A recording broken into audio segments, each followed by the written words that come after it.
অবস্থায় একটি সুষ্ঠু নির্বাচন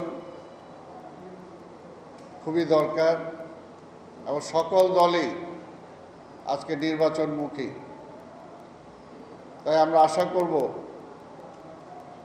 যে নির্বাচন একটি সুষ্ঠু, সুন্দর, ভালো নির্বাচন হবে। এখানে সন্দেহ পোষণ করার মতো কিছু থাকবে না। নির্বাচন কমিশন যদি তার দায়িত্বটা ঠিকমতো পালন করে আর ডক্টর ইউনূস সাহেব যদি ফেয়ার থাকে, তাহলে নির্বাচন নিরপেক্ষ না হওয়ার কোনো কারণ নাই। আর সবাই সব কিছুতেই শুধু বিএনপিকে খুঁজে,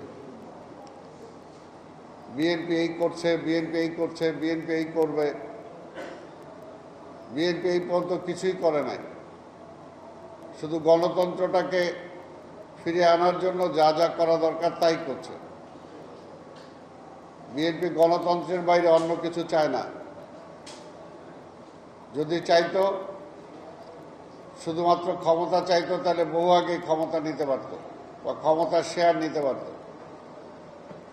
তাই আজকে দেশের মানুষকে বলতে হবে যে আগামী নির্বাচন কি কারণে গুরুত্বপূর্ণ নির্বাচন, কারা জনগণকে বিভ্রান্ত করতে চাচ্ছে। যদি বিএনপি রাষ্ট্র ক্ষমতায় না আসে, তাহলে কারা আসবে? তারা আসলে দেশের অবস্থাটা কি হবে? সবার যে সমস্ত চাওয়া পাওয়া, দাবি দেওয়া, কতটুকু তার কার্যকর হতে পারবে? আমরা বলতে পারি যে বিএনপি একমাত্র দল যারা আগামী দিনে এই দেশে গণতন্ত্র ফিরিয়ে আনার জন্য এবং মানুষের মৌলিক অধিকার নিশ্চিত করার জন্য, প্রতিটি ধর্ম বর্ণের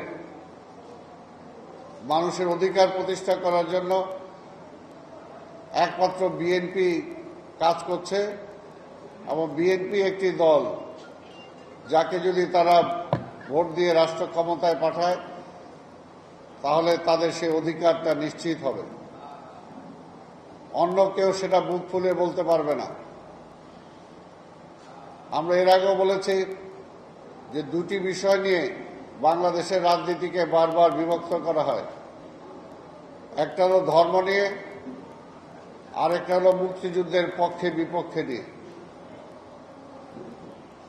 এই দুইটা স্লোগানে